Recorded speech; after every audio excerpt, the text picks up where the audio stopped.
The moment you wake up, you are at war. Before your eyes even open, the battle begins. It's not a war with the world, or your boss, or even your alarm clock. It's a war with the version of yourself that gave up yesterday.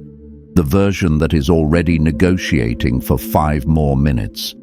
The version whose first instinct is to reach for a glowing screen, to relapse into the unending matrix of other people's opinions, other people's outrage, and other people's priorities. Most men lose this war in the first 60 seconds of consciousness. They surrender their mind. They let the digital noise of the world write the code for their day before their feet even hit the floor. And they wonder why they feel reactive, anxious, and weak. Your mind is a program, and the first words you feed it in the morning are the master command for that day's operating system. The ancient Stoics knew this. Modern neuroscience confirms it. They call it neuroplasticity. I call it mental warfare. Your thoughts are not passive clouds, they are chisels. And every morning you are either sculpting a masterpiece or digging a grave. Today I'm giving you 7 commands, not magic words, not feel-good affirmations. These are master keys. They are verbal weapons forged in raw fire, designed to rewire your mental default settings. They are the commands you speak into the silence of the morning to build a mind that is resilient, focused, and free. And number 4 is the one that will cure your anxiety. But only if you're willing to see the truth. If you are already feeling this, hit the like button. And if you're watching from the US, drop a comment. I want to know exactly where this wisdom is landing tonight. Also, make sure you are subscribed because your programming is about to change. Let us begin. 1. The script is mine. Most of your life, you have been tricked into believing you are a character in someone else's movie, a supporting actor, a victim of the plot. Your boss writes your script, your relationships write your script, the algorithm writes your script. You just react to the lines you're given. The script is mine is a declaration of authorship. It is you seizing the director's chair. The Stoics taught us that the only thing we truly own is our faculty of choice. Life will happen to you. That is guaranteed. People will betray you. Plans will fail. You will get hit. The script you are given will be messy. But you and only you decide what it means. You wake up and see a text from your boss that ruins your morning. The reaction, the old script, is a jolt of anxiety, anger, a ruined breakfast. The new script is you, pausing and saying, "The script is mine." You see the text not as a disaster, but as data. You are the director. You decide that this character, you, will not be defined by this one line. You will handle it at the designated time. It does not get to burn down the rest of the scene. Saying, "The script is mine" every morning trains your brain to stop being a reactor and start being an author. You stop asking, "Why is this happening to me?" And you start declaring, "This is how I will use this." You are not the victim of the day, you are the architect. This next command is the one that separates the men from the boys, and it is the one you will resist the most, because it will force you to kill the ego you've spent your whole life protecting. 2. My validation is internal. Here's the hard truth. You are an addict. Addicted to external validation, you crave it like a drug. The like on social media, a compliment from a beautiful woman, the approval of your parents, the good job from your boss. Your entire sense of self-worth is crowdsourced.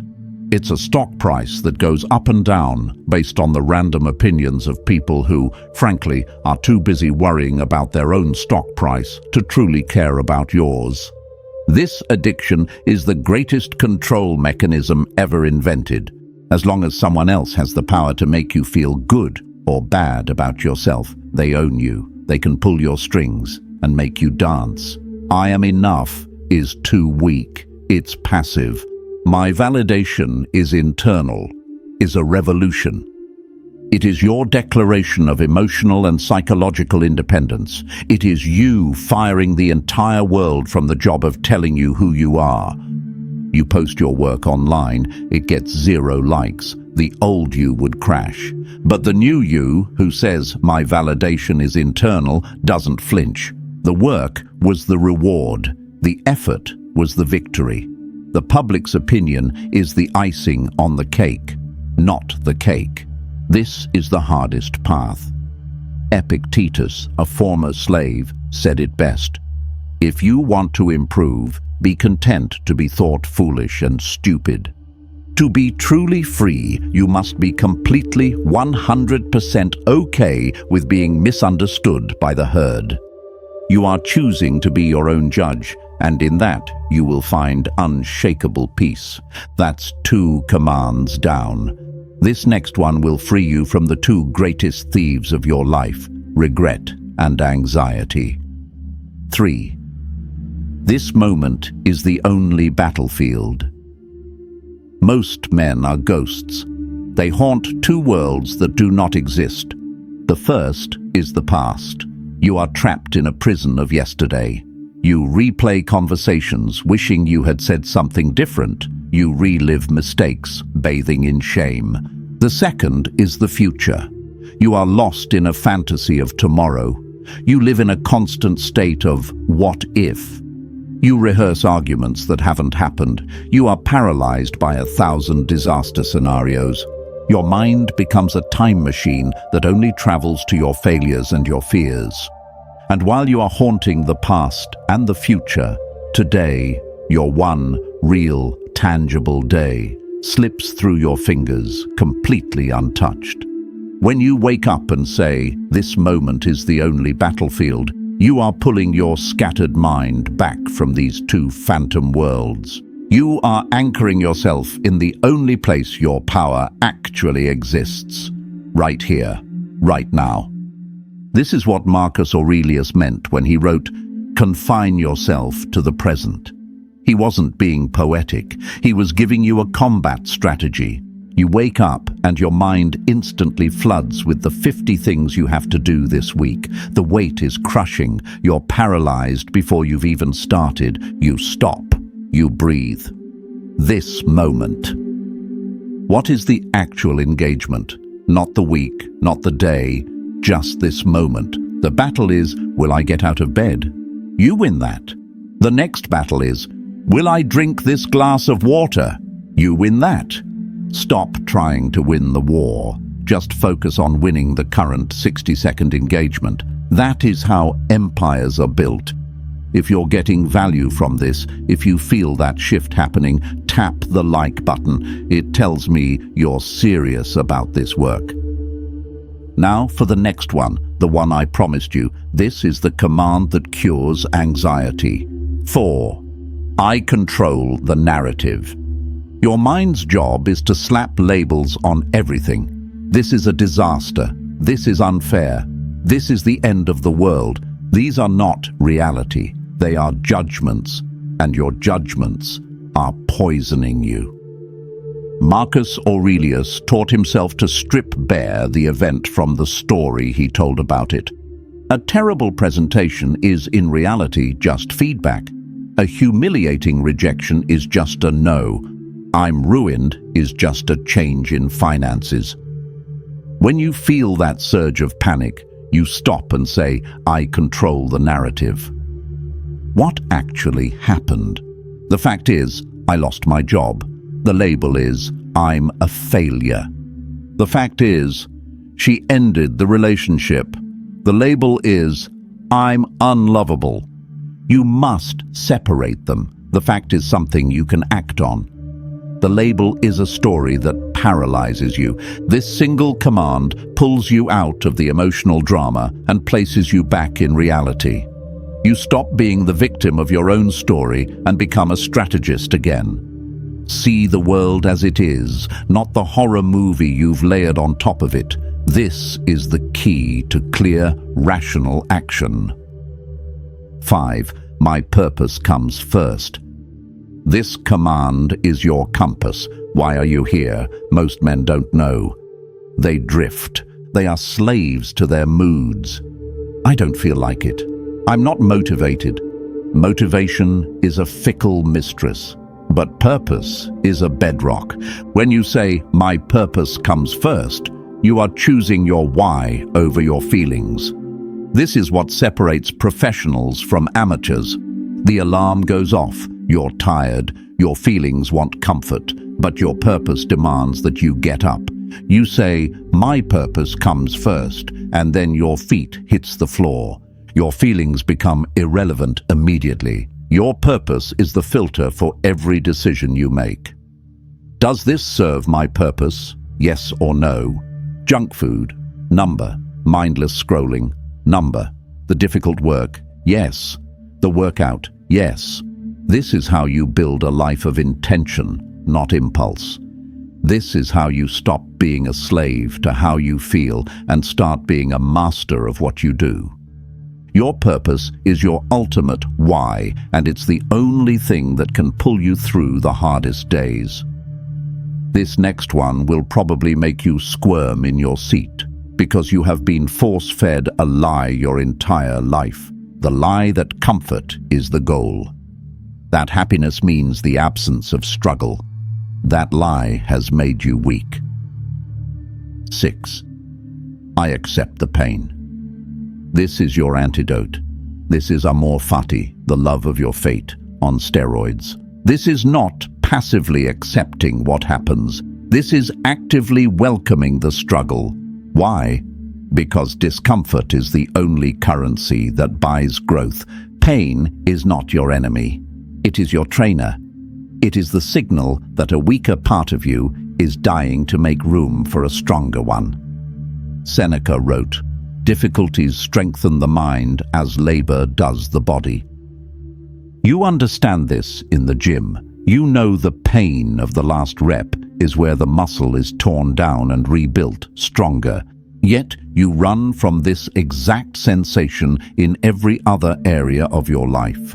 You run from the pain of the difficult conversation. You run from the pain of the cold shower. You run from the pain of sitting down to do the focused work you've been avoiding. When you wake up and say, "Bring the pain," you are declaring yourself uncontrollable. You are telling the universe that you are not looking for the easy path. You are looking for the right path. You are rewiring your brain to associate friction with progress. You are teaching yourself to hunt the very thing you used to flee. This brings us to the final command. If you remember one thing, make it this. This is the one that will cure your anxiety and unlock your highest levels of performance. 7. The outcome is not my concern. Your anxiety does not come from the work. It comes from your obsessive, desperate attachment to the result. Will she text me back? Will I get this promotion? Will this business succeed? You are a slave to a future you cannot control, and it is disrupting your motivation to put in the actual effort. But this is the core of Stoicism, the dichotomy of control. You control your inputs, you control your effort, your intentions, your actions, your character. You control nothing else. You do not control the algorithm.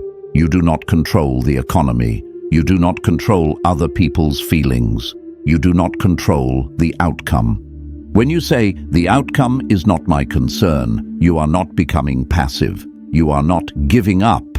You are becoming a professional. You are radically shifting your focus from the uncontrollable to the controllable. Your job is not to get the promotion. Your job is to be the man who deserves the promotion.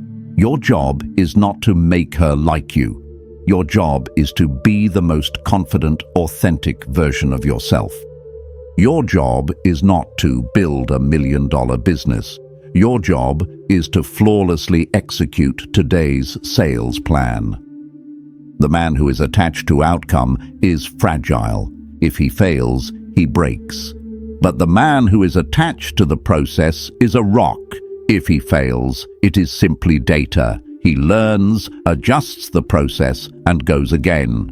He cannot lose because the win is defined as giving his absolute best effort, something he controls completely. Say this every morning. The outcome is not my concern. Feel the massive weight of the future lift from your shoulders. All that is left is the present moment, the battlefield. All that is left is the work. There you have it. These are not just 7 phrases. They are the code for a new operating system. They are the architecture for an internal citadel that the chaos of the world cannot breach. But hearing them once is not enough. Your old programming is deep. The weak, reactive, comfort-seeking version of you is entrenched. He will fight back hard tomorrow morning. He will tell you this is stupid. He will beg for the phone. He will negotiate for comfort. This is a daily fight. The Stoics, Marcus Aurelius, Epictetus, Seneca, they weren't gods. They were men. Men who woke up every single day and chose to forge themselves. They chose to run their code, to speak truth to their own minds before the world could whisper its own lies. The alarm will ring tomorrow. The silence will be there. Your mind will be listening. The only question is, what will you tell it? If you are ready to stop being a slave to the whims of your cravings, if you are ready to become the architect of your own soul, then subscribe to this channel. Join the men who are rebuilding themselves from the code up, and leave a comment below with your newfound conviction. I am the architect.